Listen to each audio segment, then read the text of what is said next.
Hello everyone. Thank you for joining us in this video presentation to take the place of our um, GAP meeting due to the weather. And so I just want to thank you for taking a few minutes. I'm going to try to make this brief and right to the point, and I'm going to follow the handout that was sent out. So if you have that, just follow along. And of course, if you have any questions at the end, please be sure to email me. My email address is kkerce@strong-rock.com. So let's jump right into it. The first page, and if you've been to any of my meetings, you've seen this before. This is just a little chart that explains the difference in grade point average between the Strong Rock Christian School system of calculating grade point average and the system that Georgia Student Finance Commission uses for calculating the Hope and the Zell Miller grade point average. I think it's pretty well clearly spelled out. You can see the different courses that are included, the grade scale differences, as well as weighting differences.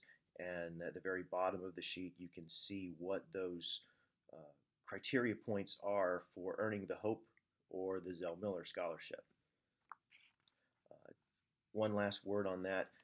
Just know when you look at your Strong Rock Christian School transcript and see the grade point average on the transcript, your recalculated grade point average by the Georgia Student Finance Commission is going to be anywhere from at least a half a point to maybe even a little over a full point lower than what you see on your Strong Rock transcript. So please just keep that in mind. If you have any questions about what that GPA would be for the Georgia Student Finance Commission, just email me and we can take a look at that and give you a much better idea. Or you could also check your student's account at GA Futures and you could possibly check that GPA officially on that website. So moving on, the next several pages are progression charts for the core subject areas: English, foreign language, math, science, and social studies. I'm not going to take time to go through each one of these specifically. I've tried to break it down and be as clear as possible, grade level by grade level, what the course options are. This would be in your more typical course progression. Of course, there is a possibility that somebody has a slightly different course progression for a number of reasons. If you have questions about what that next step would be in a particular subject area for your student, please again just email me. Now we're going to talk in just a minute about entering your course requests in the RenWeb system. When you go into your parent web and click on the student that you're entering the courses for, when that student's courses for next year come up, it should be already set in there what are the appropriate courses for that particular next grade level.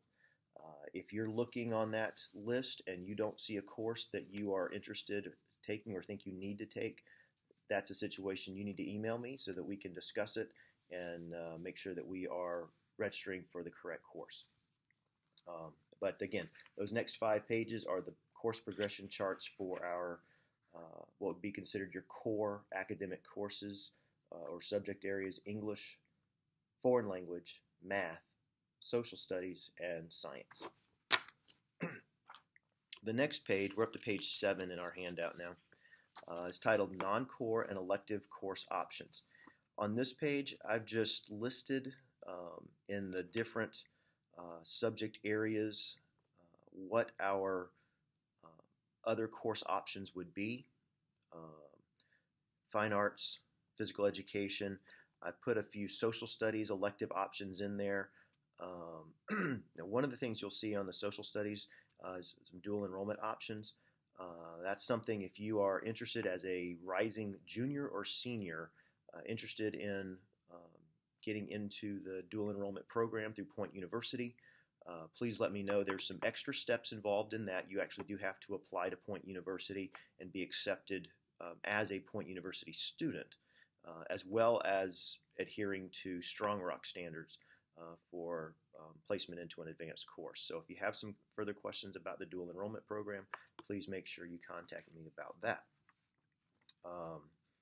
At the very bottom of that page, I've put some information about our policy pertaining to online classes. In a nutshell, basically, we will approve an online class through Georgia Virtual School if it's a course we do not offer here at Strong Rock Christian School, or if there is an unavoidable scheduling conflict that we cannot figure out any other way. Now, I won't know that until we get well into the summer and I'm working on the schedules for next year.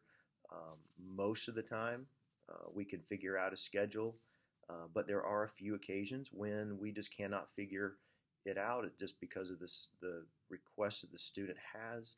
There's a conflict in there, and if that is the case, we will allow the student to take a course through Georgia Virtual School to solve that scheduling conflict. Again, if there's some questions you have about Georgia Virtual options, please let me know, and we can talk about that further. Moving on to page 8. This is just several points that I'm encouraging you to think about when you are sitting down with your student and talking about the courses that they would like to request for next year. Things like goals that they have in mind and what courses are going to best set them up to achieve their goals. Maintaining a good balance. That's something we always want to encourage, is that you are thinking about the balance, not just the 7 classes your student's going to be taking, but what are they doing outside of class? What are they doing as far as extracurriculars? And not just here at school, but also in the community, church activities, things like scouting, a part-time job. All of that stuff plays into their overall schedule. And we want to make sure that students are maintaining a good, healthy balance so that they're not getting overloaded and overworked and overstressed and all of that. That's not usually a good situation. And then also their desire, just human nature, things that we're interested in, things that we really want and desire to have, we're going to do better at. We're going to put more effort into. And so that's something that's important to think about, as well as when we are deciding what kind of classes, what level of classes, whether it's honors, dual enrollment, AP, all of that kind of thing, and then the overall balance of everything going on in our lives. Page 9, I've outlined the steps for you to follow to enter your students' course requests in the RenWeb system. All you'd have to do is follow these steps, and you should be able to enter the courses without any trouble. Again, if you have some questions about a particular course, especially if it's something like a dual enrollment, if it's an online class you're interested in, we need to talk about that first. So please send me an email. That's going to be the fastest way for me to be able to reply to you, and we can talk about that and figure that out, what we need to do, and if that's going to be a good option or not. And at the very bottom of the page, there is a statement about a due date by March 23rd. That's when all of the requests need to be entered into the RenWeb system. Your student is re-enrolled for next year, and by March 23rd they have not entered their course requests, then their course requests will be entered by me. And I will make sure that we enter what they need to have, but if there's some particular things, courses, electives, or whatever that the student wants to make sure that they are going to be able to be placed in next year, they need to make sure that they have those requests in by March 23rd. And as always, I'll do my very best when we get to the scheduling part in the summer to make that fit. And then lastly, page 10, this is our information regarding placement into what we would call advanced courses. When I say an advanced course in our system here at Strong Rock Christian School, that would be honors, dual enrollment, or AP, any of those 3 advanced levels. Now, our regular level classes we refer to as college prep, but if it's an honors, an AP or a dual enrollment, the student would have to go through this process, and this is something we do every spring. This is not anything new. We evaluate the student, look at their grades in the current course they're taking in that subject area. We also require a teacher recommendation from their current teacher in that subject area. I've spelled this out, I think, in nutshell form, but you can also go to our handbook on page 41 and 42 of our handbook. You can see it spelled out specifically, and there are a couple of things, like I said already, with dual enrollment, there's an extra step of the student having to apply to Point University. And again, if that's something that your student going into 11th grade or 12th grade is interested in, they need to contact me, and then we'll work out how to do and what to do they need to make sure that they get that application information into Point University. We have two courses that, even though they are not advanced courses, they're college prep level courses, we still require a teacher recommendation and not a teacher recommendation, but we evaluate their grades for placement into those courses. And that's forensic science and statistics. For forensic science, we look at their chemistry grade, and we expect at least a B in chemistry to be placed into forensic science. In statistics, we look at advanced algebra, and we expect a grade of at least a B in advanced algebra to place the student in statistics.